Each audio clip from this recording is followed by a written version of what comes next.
নমস্কার বন্ধুরা, আমি অর্পিতা। আপনারা দেখছেন বিনিয়োগ বাংলা ইউটিউব চ্যানেল। আপনাদের স্বাগতম। তো আমাদের সাথে স্যার অমিত স্যার রয়েছেন। স্যারের সম্বন্ধে আপনারা আগেই শুনেছেন, তাও ছোট্ট করে বলি। স্যার প্রফেশনাল দিক থেকে একজন অডিট অফিসার। বিগত 12 বছর ধরে উনি এই ফিনান্সিয়াল সেক্টরে প্র্যাকটিস করে চলছে, যে কিভাবে মিউচুয়াল ফান্ডে ইনভেস্টমেন্ট করলে ওয়েলথ ক্রিয়েট করা যাবে, শেয়ার বাজারে ইনভেস্টমেন্ট করলে কিভাবে কম ঝুঁকিতেও কিভাবে একটা ভালো রিটার্ন জেনারেট করতে পারবে, সেই সব বিষয়ে স্যার অনেকেই প্র্যাকটিস করেছেন। তো স্যারের কাছ থেকে আমি কিছু বিষয় কোশ্চেন করব স্যারকে, তো সেগুলো স্যারের কাছ থেকে আমরা উত্তর জেনে নেব। তো চলো বন্ধুরা, শুরু করা যাক ভিডিওটি আজকে। তো আমার ফার্স্ট কোশ্চেন স্যারের কাছে। স্যার, আপনি কেমন আছেন? হ্যাঁ, অর্পিতা, আমি খুব ভালোই আছি। আর আজকের পডকাস্টটি খুবই ইন্টারেস্টিং হতে চলেছে। আপনি আমাদের পডকাস্টে এসছেন, তাতে আমি খুবই আনন্দিত হয়েছি। তাহলে বন্ধুরা, আমি আশা করছি যে আজকের পডকাস্ট থেকে আপনারা পার্সোনাল ফাইন্যান্সের উপর অনেক কিছু জানতে পারবেন এবং আমি নিশ্চিত যে আমি কিছু ভ্যালু অ্যাডিশন আপনাদের জীবনে করতে পারবো।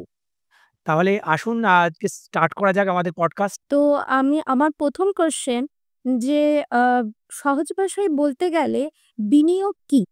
হ্যাঁ, এটা খুব ভালো প্রশ্ন। আমাকে অনেকেই প্রশ্ন করে যে এই বিনিয়োগ বা ইনভেস্টমেন্ট, এই বিষয়টি কি আমাদের সত্যিই প্রয়োজন আছে?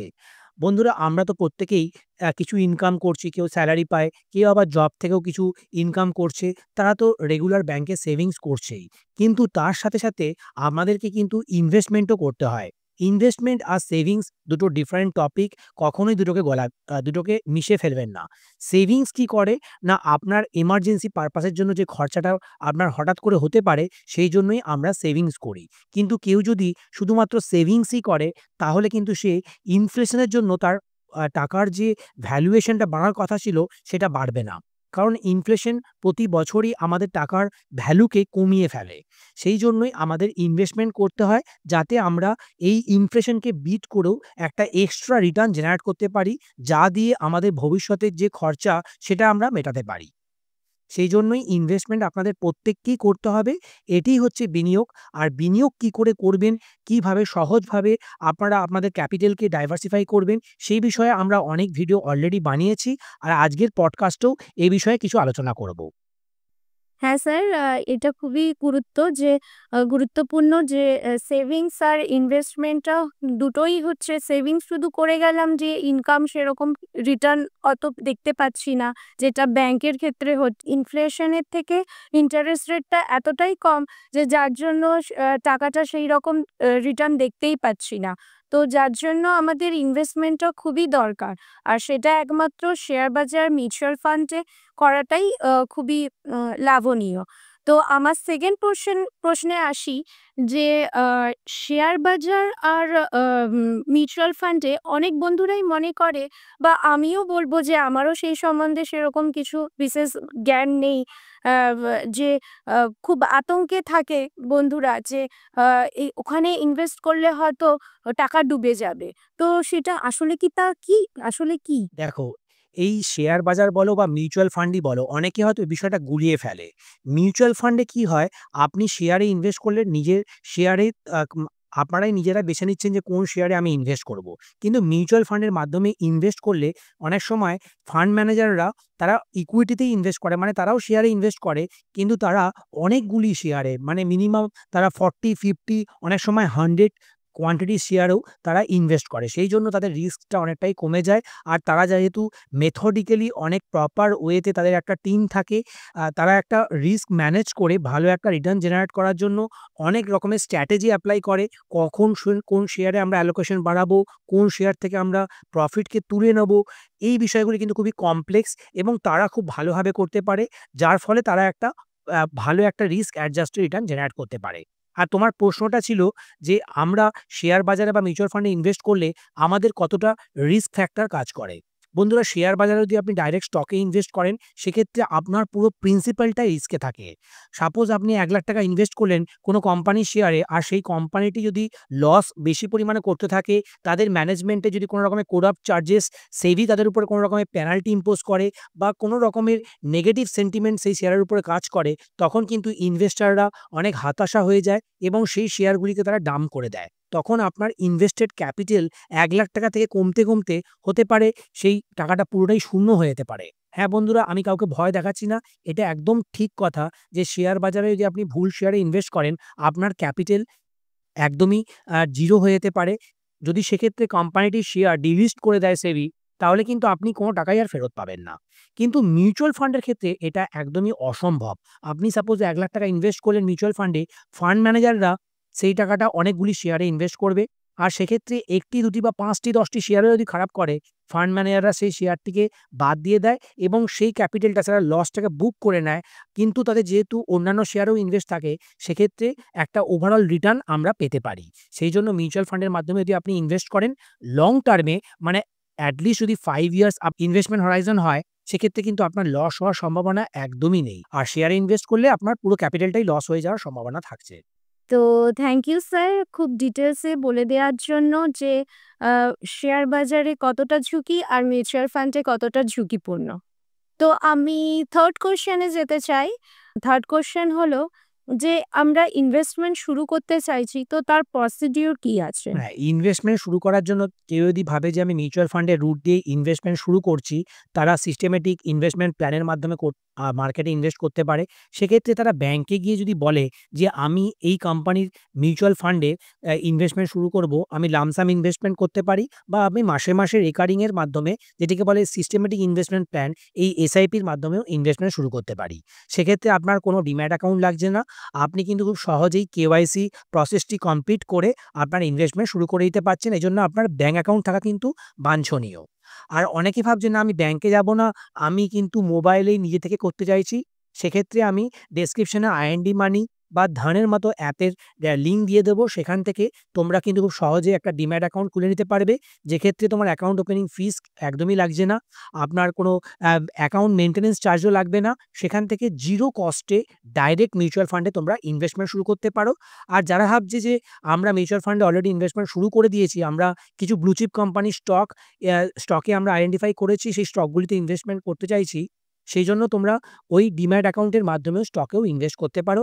সেক্ষেত্রে তোমরা তোমাদের রিস্ক প্রোফাইল অনুযায়ী স্টক চুজ করে সেখানে ইনভেস্টমেন্ট তোমরা কন্টিনিউ করতে পারো। তো আমার নেক্সট কোশ্চেন, কেউ যদি ইনভেস্টমেন্ট করতে চাইছে, তো তাকে কি কোনো অ্যাডভাইজারের থ্রু দিয়ে যে গেলে ঠিক হবে, না নিজে নিজেই অ্যানালাইজ করেই করতে পারে? হ্যাঁ, এই প্রশ্নটা খুবই গুরুত্বপূর্ণ। অনেকেই কিন্তু এই ভুলটা করে। তারা শেয়ার বাজারে বা মিউচুয়াল ফান্ডে ডাইরেক্ট নিজে থেকেই ১ম এ চুজ করে। তারা কিন্তু র‍্যান্ডমলি নিজের কোনো রকমের অ্যানালিসিস ছাড়াই, তাদের কোনো এক্সপেরিয়েন্স ছাড়াই তারা হিউজ পরিমাণ ক্যাপিটাল ডাইরেক্ট স্টকেই হোক বা ডাইরেক্ট মিউচুয়াল ফান্ডে অনেক সময় ইনভেস্ট করে। আর তাদের অনেক সময় লসের সম্মুখীনও হতে পারে। হ্যাঁ, মিউচুয়াল ফান্ডেও কিন্তু লস হতে পারে। সেক্ষেত্রে কারো যদি ইনভেস্টমেন্ট হরাইজন খুব শর্ট টার্মে হয় আর সে খুব ভোলাটাইল অ্যাসেট ক্লাস, তার মধ্যে বিশেষ করে যদি সে মাইক্রো ক্যাপ বা স্মল ক্যাপ মিউচুয়াল ফান্ডে ইনভেস্ট করে, তার কিন্তু লস অবশ্যই হতে পারে। আর এক্ষেত্রে যারা স্টকে ইনভেস্ট করছে, তারা যদি কোনো অ্যানালিসিস ছাড়া, নিজেদের এক্সপেরিয়েন্স ছাড়া ডাইরেক্ট এমন কোনো পেনি স্টকে ইনভেস্ট করলো যেই কোম্পানির ফান্ডামেন্টাল কিন্তু খুবই খারাপ, সেক্ষেত্রে তার হিউজ লস হয়ে যেতে পারে। সেইজন্য আমি আপনাদেরকে সাজেশন দেব যে আপনারা প্রথমেই কখনোই ডাইরেক্ট স্টকে ইনভেস্ট করবেন না। আপনারা মিউচুয়াল ফান্ডের রুটেই ইনভেস্টমেন্ট শুরু করুন এবং আপনারা ধীরে, ধীরে মিউচুয়াল ফান্ড কিভাবে কাজ করছে, ফান্ড ম্যানেজাররা তারা প্রতি মাসেই ফ্যাক্ট শিট আপনার মেলে পাঠিয়ে দেবে। সেই ফ্যাক্ট শিটগুলো আপনারা অ্যানালিসিস করুন যে ফান্ড ম্যানেজাররা কিভাবে কোনো স্টকে অ্যালোকেশন বাড়াচ্ছে, তারা কোন স্টক থেকে কিভাবে এক্সিট নিচ্ছে, তারা কোনো স্টক কিভাবে নতুন আইডেন্টিফাই করলো, সেই স্টকটা কেন তারা বেছে নিল। এই বিষয়গুলি আপনারা যদি বুঝতে পারেন, আপনারা ৬ মাস, ১ বছর, ২ বছর সময় নিন এবং আপনারা ইকুইটি মার্কেট কিভাবে কাজ করে এই বেসিকগুলো ভালো করে বুঝে নিন। তারপরেই ডাইরেক্ট স্টকে অ্যাডভাইজারের পরামর্শ ছাড়াই ইনভেস্টমেন্ট করতে পারেন। ১ম এ আপনারা অবশ্যই আপনাদের মিউচুয়াল ফান্ড ডিস্ট্রিবিউটরই হোক বা ব্যাংকের কোনো এক্সপার্টের ওপিনিয়ন নিয়ে মিউচুয়াল ফান্ডে ইনভেস্টমেন্ট শুরু করুন। আর শেয়ারে কেনার আগে অবশ্যই কিন্তু আপনার ইনভেস্টমেন্ট অ্যাডভাইজারের পরামর্শ নেবেন। তারপরেই বিনিয়োগের কথা ভাববেন। আচ্ছা, ঠিক আছে স্যার। এবার আমার নেক্সট কোয়েশ্চেন হচ্ছে, কেউ যদি ইনভেস্টমেন্ট শুরু করতে চাইছে, তাকে ১ম এ মিউচুয়াল ফান্ডের মাধ্যমে ইনভেস্টমেন্ট করাটা ভালো হবে না শেয়ারে করা ভালো হবে? না, কেউ যদি একদম বিগিনার্স হয়, নো নাথিং ইনভেস্টর, তার জন্য সবচেয়ে ভালো হবে সে যদি নিফটি 50 ইন্ডেক্স ফান্ডে ইনভেস্ট করে। এই নিফটি 50 ইন্ডেক্স ফান্ডে আমি কেন বলছি ইনভেস্ট করতে? নিফটি 50 তে বেশিরভাগই ব্লু চিপ কোম্পানি আছে। আর এই কোম্পানিগুলি কিন্তু অনেক বেশি কনসিস্টেন্ট ওয়েতে তাদের প্রফিটেবিলিটিকে গ্রো করতে থাকে। তাহলে আমি অলরেডি আপনাদের সঙ্গে শেয়ার করলাম যে যারা নো নাথিং ইনভেস্টর তাদের কখনোই ডাইরেক্ট স্টকে তারা ডেলিভারি হোক বা ফিউচার অপশনসই হোক বা ইন্ট্রাডেই হোক, কখনোই এই ভুলটি করবেন না ডাইরেক্ট স্টকে ইনভেস্টমেন্টের। আপনারা সবসময় মিউচুয়াল ফান্ডের মাধ্যমে ইনভেস্টমেন্ট শুরু করুন। আর এক্ষেত্রে আমি বলব যে আপনারা নিফটি 50 ইন্ডেক্স ফান্ডেই ইনভেস্টমেন্ট করুন। এক্ষেত্রে কস্ট অনেকটাই আপনার কম পড়বে। আর যেহেতু আপনার এক্সপেন্স রেশিও অনেক কম আর এগুলি সব ব্লু চিপ কোম্পানির স্টকে ইনভেস্ট করে। নিফটি 50 তে বেশিরভাগ স্টকই তারা কিন্তু ব্লু চিপ ক্যাটেগরির হয়ে থাকে। তারা বেশিরভাগই লার্জ ক্যাপ ক্যাটেগরির হয়ে থাকে। এই স্টকগুলি আমরা দেখেছি যে মার্কেটের অনেক আপ ডাউনকে তারা মোকাবেলা ভালোভাবে করতে পারে। তাদের যেহেতু প্রোডাক্ট পোর্টফোলিও, তাদের সার্ভিস অনেক বেশি ডাইভার্সিফাইড, সেই জন্য ইকোনমিক ডাউনটার্ন তাদের প্রফিটেবিলিটিকে খুব একটা বেশি ইমপ্যাক্ট করতে পারে না। তারা খুব সহজেই বাউন্স ব্যাক করে যায়। সেই জন্যই আমরা হিস্টোরিক্যালি দেখেছি বিগত ৩০-৪০ বছর ধরে শেয়ার বাজার প্রায় 14-15% এর টোটাল রিটার্ন দিয়েছে, ইনক্লুডিং ডিভিডেন্ড। আমরা এই ধরনের স্টকগুলি থেকে ১-২% ডিভিডেন্ডও পাই। তাই এই ডিভিডেন্ড যোগ করে আমরা 14-15% এর একটা সিএজিআর রিটার্ন মানে কম্পাউন্ড অ্যানুয়াল গ্রোথ রেট আমরা আগামী ১৫, ২০, ৩০ বছরও আশা করতে পারি। আচ্ছা। স্যার, আমার এবার নেক্সট কোয়েশ্চেন হচ্ছে যে এখনকার দিনে যে অনেক কিছুর উপরেই মানুষ আ নলেজ গেইন করছে। তো ফিন্যান্সিয়াল লিটারেসিটাও খুবই দরকার। তো ওটা কিভাবে আমরা বাড়াবো? হ্যাঁ, এই প্রশ্নটা খুবই ইম্পোর্টেন্ট। কারণ আমরা তো স্কুলে এই ফাইন্যান্সিয়াল নলেজ একদমই পাই না। আমাদের বাড়িতেও কিন্তু এই ফাইন্যান্স ম্যাটার নিয়ে খুব একটা আলোচনা হয় না। খুব একটা আমাদের সোসাইটি এই মানি ম্যানেজমেন্ট, টাকা-পয়সা নিয়ে কেউ খুব একটা আলোচনা করতে পছন্দ করে না। কিন্তু টাকার প্রত্যেকেরই প্রয়োজন। যারাই টাকার কথা খুব বেশি আলোচনা করে না বা ভাবেও না যে কিভাবে ইনভেস্ট করব আমরা, কি করে আমরা ফিউচারের জন্য সঞ্চয় করব, তারা কিন্তু সারা জীবনই অন্যের উপর তাকে নির্ভর হয়ে থাকতে হবে। আর সেক্ষেত্রে সে কিন্তু ফাইন্যান্সিয়াল অনেক বেশি ব্লান্ডার করে ফেলতে পারে। যদি সে যখন সে ইনকাম করছে তখন থেকে যদি সে সঞ্চয় না করে আর সে যদি একটা সরকারি পেনশন যদি না পায় তাহলে সে রিটায়ারমেন্ট লাইফে তার কিন্তু অনেক বেশি সমস্যা হতে পারে।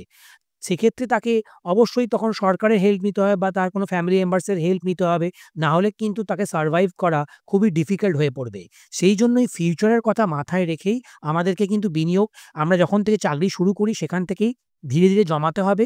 যাতে আমরা ফিউচারকে আমাদের অনেকটাই সিকিউর করতে পারি। হ্যাঁ, এখন ফিন্যান্সিয়াল লিটারেসি আমরা বাড়ানোর জন্য তাহলে ফ্যামিলি থেকে কোনো হেল্প পেলাম না, স্কুল কলেজ থেকেও আমাদেরকে কেউ পড়ালো না। যারা স্পেসিফিক্যালি সিএ করছে বা এমবিএ করছে তারা অনেকটা ফাইন্যান্স বোঝে। কিন্তু বাকি 99% লোকই কিছুই বোঝে না। তারা কি করে এই ফিন্যান্সিয়াল লিটারেসি পাবে? তাদের একটাই উপায় আছে। তারা যদি এই বিভিন্ন রকমের সেবির অনেকগুলি ইনস্টিটিউট আছে। তার মধ্যে বিশেষ করে এনআইএসএম আছে বা এনএসসির একটা ইনস্টিটিউট আছে। সেখান থেকে তারা বিভিন্ন রকমের কোর্স করতে পারে। সেগুলি কিন্তু খুবই কস্ট এফিশিয়েন্ট হয়। মাত্র ১৫০০ থেকে ২০০০, ৩০০০ টাকার মধ্যে আপনারা বিভিন্ন কোর্স করতে পারেন। সেই জন্য আপনাকে ফ্রিতেই স্টাডি ম্যাটেরিয়াল দেওয়া হবে। সেই স্টাডি ম্যাটেরিয়ালগুলি পড়ে আপনারা একটা বেসিক নলেজ গ্যাদার করতে পারবেন। তারপরে সেগুলি আপনি যখন পরীক্ষার মাধ্যমে যদি সেটা ক্লিয়ার করে দিতে পারেন, তাহলে আপনি একটা সার্টিফিকেশনও পেয়ে যাবেন। আপনার ফাইন্যান্সিয়াল লিটারেসিও ধীরে, ধীরে হতে থাকবে। এছাড়া আমার মতো যারা এই ইনফ্লুয়েন্সার বা যারা মিউচুয়াল ফান্ড বা শেয়ারের ব্যাপারে YouTube এ অনেক ভিডিও বানায়, সেই ভিডিওগুলি থেকেও আপনারা ফাইন্যান্সিয়াল লিটারেসি ধীরে, ধীরে অনেকটাই গ্যাদার করতে পারবেন। আর আপনাকে কিন্তু নিজেকেও অনেক স্টাডি করতে হবে। তারপরে আপনারা যদি এই বিষয়ে খুব বেশি ইন্টারেস্টেড হয়ে পড়েন, তখন দেখবেন যে ধীরে, ধীরে আপনার ফাইন্যান্সিয়াল লিটারেসি বাড়তে থাকবে এবং আপনি তখন নিজের পার্সোনাল ফাইন্যান্সকেও অনেক ভালোভাবে ম্যানেজ করতে পারবেন। হ্যাঁ, এটা খুবই দরকার যে ফিন্যান্সিয়াল লিটারেসি আজকালকার দিনে না থাকলে সত্যি অনেকটাই পিছিয়ে পড়া। তো এবার আমার লাস্ট কোয়েশ্চেন হচ্ছে যে কয়েকটা বুক যদি সাজেস্ট করেন আ আ ইনভেস্টিং শেখার জন্য। হ্যাঁ, এই প্রশ্নটা খুবই ইন্টারেস্টিং এবং প্রত্যেকেরই কিন্তু জানা উচিত যে আমি শুধুমাত্র কি ওই NISM বা NSC ইনস্টিটিউট বা BSc যে ইনস্টিটিউটগুলি আছে সেখান থেকে পড়েই ফাইন্যান্সিয়াল লিটারেসি গ্যাদার করব? একদমই নয়। এজন্য অনেক ভালো অথরের বই পড়েও আপনারা অনেক বেশি নলেজ গ্যাদার করতে পারবেন। কোন বই থেকে আমাদের ফিন্যান্সিয়াল নলেজকে আরো বেশি বাড়াতে পারি? আপনারা বেঞ্জামিন গ্রাহাম যিনি হচ্ছে ওয়ারেন বাফেটের গুরু, তার লেখা একটা বই আছে 'ইন্টেলিজেন্ট ইনভেস্টর'। এই বইটি থেকে আপনারা আপনাদের এই ইনভেস্টিং জার্নি শুরু করতে পারেন এবং এই বইটা থেকে আপনাদের একটা আ সলিড ফাউন্ডেশন হয়ে যাবে যে আপনারা কিভাবে ইকুইটি এবং ডেট মার্কেট মানে রিস্ক ফ্রি অ্যাসেটে ইনভেস্ট করতে পারেন। এছাড়া পিটার লিঞ্চ যিনি হচ্ছেন ওয়ার্ল্ডের ওয়ার্ল্ড টাইম ফেমাস একজন ফান্ড ম্যানেজার, তার অনেকগুলি বই আছে 'one up on Wall Street', এছাড়া 'লার্ন টু আর্ন', এই ধরনের বইগুলি পড়েও আপনারা অনেক বেশি নলেজ গ্যাদার করতে পারবেন। এছাড়া আরেকটি বই বলি 'দ্য ওয়ারেন বাফেট ওয়ে', এই বইটি লিখেছেন রবার্ট জি হ্যাকস্ট্রম। এই বইটি পড়েও কিন্তু আপনারা ইনভেস্টমেন্ট সাইকোলজি কি করে ডেভেলপ করতে পারবেন সেগুলি এই বই থেকে আপনারা রেফারেন্স পেয়ে যাবেন। এছাড়া ইন্ডিয়ান একজন অথর আছেন এবং ফেমাস একজন HNI ইনভেস্টর মানে হাই নেটওয়ার্থ ইন্ডিভিজুয়াল, তিনি কয়েকশো কোটি টাকার মালিক। তার নাম হচ্ছে বাসন্ত মাহেশ্বরী। তিনি একটি বই লিখেছেন 'the thoughtful investor: a journey to financial freedom through stock market investing'. এই বইটি পড়েও কিন্তু আপনি একটা ইন্টারন্যাশনাল ইনভেস্টিং হোক বা ভারতবর্ষে কি করে আপনারা কোন স্টকে ইনভেস্ট করতে পারেন বা মিউচুয়াল ফান্ডের মাধ্যমে যদি আপনারা ইনভেস্ট করতে চান, কোন ফ্যাক্টরগুলি আপনারা মাথায় রাখবেন, সেগুলি এই বইটা থেকে খুব ভালোভাবে আপনারা বুঝে নিতে পারবেন। এছাড়া আরেকটি ইন্ডিয়ান অথরের, যারা ইনভেস্টিং নিয়ে অনেক বেশি সিরিয়াস, যারা তাদের ফাইন্যান্সিয়াল গোলকে তাড়াতাড়ি অ্যাচিভ করতে চাইছে, যারা তাদের ইনভেস্টিং জার্নিকে অনেক বেশি এনজয়েবল করে তুলতে চাইছে, তাদের জন্য এই বইটা কিন্তু খুবই উপকারী হতে পারে। 'Master class with super investor' বইটি লিখেছে বিশাল মিত্তল আর সৌরভ বাসরার। এই বইটি থেকেও কিন্তু আপনারা ইনভেস্টিং এর উপরে একটা সলিড ফাউন্ডেশন বানাতে পারবেন। এছাড়া আদার অনেক বই আছে যেগুলি আমি ডেসক্রিপশনে দিয়ে দেবো। সেই বইগুলি থেকেও আপনারা ইনভেস্টিং নলেজ গ্যাদার করতে পারবেন এবং আপনারা একজন ইন্টেলিজেন্ট ইনভেস্টর হয়ে উঠতে পারবেন। আশা করি আজকের ভিডিও থেকে আপনারা অনেক কিছু জানলেন এবং এই ধরনের পডকাস্ট যদি আপনাদের ভালো লাগে, আপনারা অবশ্যই আমাদের চ্যানেলকে সাবস্ক্রাইব করবেন এবং ভিডিওটিকে লাইক, শেয়ার করতে ভুলবেন না এবং কমেন্ট করে অবশ্যই জানাবেন আজকে আপনারা এই পডকাস্ট থেকে কি শিখলেন। এই ধরনের পডকাস্ট থেকে ভ্যালু অ্যাডিশন করতে পারি, তাহলে আমরা এই পডকাস্টটি করা আমাদের জন্য একদমই সার্থক হবে। তো স্যারের আগেরও অনেক ভিডিও আছে যেগুলো বইয়ের ডিটেলস স্যার দিয়েছিলেন, আমি দেখেছিলাম। তো আর মিউচুয়াল ফান্ডের ডিটেলসও স্যার স্টার্টিংয়ে যখন ভিডিও শুরু করে, তো সেখানেও অনেক বেসিক জিনিস, বেসিক কনসেপ্ট ক্লিয়ার করেছেন। তো সেই ভিডিওগুলো বন্ধুরা অবশ্যই দেখতে পারেন, বেসিক কনসেপ্ট ক্লিয়ার হবে। তো ভিডিওটি যদি ভালো লেগে থাকে তাহলে অবশ্যই লাইক, শেয়ার, সাবস্ক্রাইব করতে ভুলবেন না। আর আপনারা অবশ্যই টপিক দিলে আরও ভালো হয় যে কোন বিষয়ের উপর আপনারা ভিডিও দেখতে চান, তাহলে আমরা সেই বিষয়ের ওপর আলোচনা করব। তো এখানেই ভিডিওটি শেষ করলাম। নমস্কার। নমস্কার বন্ধুরা।